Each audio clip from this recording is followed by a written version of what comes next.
Hi అండి. Good morning అండి. ఈరోజు నేను మినప సున్నుండలు ఎలా తయారు చేయాలో ఈజీగా మీకు చెప్తానండి. ఇక్కడ ముందుగా ఒక కప్పు సున్నుండల పిండి తీసుకున్నాను నేను. అలాగే దానికి ఒక హాఫ్ కప్ టు 3/4 కప్ వరకు షుగర్ పౌడర్ పడిందండి. చూసుకోండి, స్వీట్‌నెస్ చూసుకొని సరిపోకపోతే మళ్ళీ వేసుకోండి పౌడరు.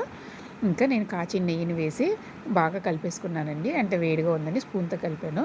కొంచెం చల్లారిన వెంటనే మనం చేత్తో బాగా అంతా కలిసేలా కలిపేసుకోండి. ఒకవేళ కొంచెం డ్రై అనిపిస్తే ఇంకొంచెం నెయ్యి వేయండి.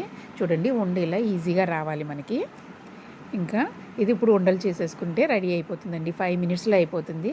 కానీ ముందుగా మీరు ఏం చేయాలంటే సున్నుండల పొడి మాత్రం రెడీగా పెట్టుకుంటే మీకు 5 మినిట్స్‌లో అయిపోద్దండి.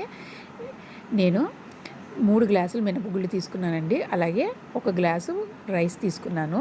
వీటిని విడివిడిగా దోరగా సిమ్‌లో వేయించుకోవాలండి. వేయించుకొని చల్లారాక మనం మిల్లుకి ఇచ్చేసుకుంటే మెత్తగా ఫైన్ పౌడర్ కింద చేయించుకోవాలండి.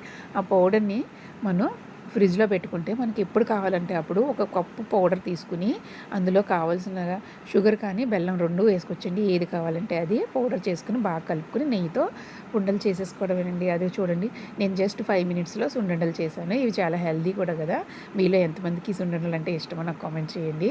అలాగే ఈ రెసిపీ కనుక మీకు నచ్చినట్టయితే సబ్స్క్రైబ్ చేయండి. అలాగే లైక్ చేయండి, షేర్ చేయండి. థ్యాంక్ యూ అండి.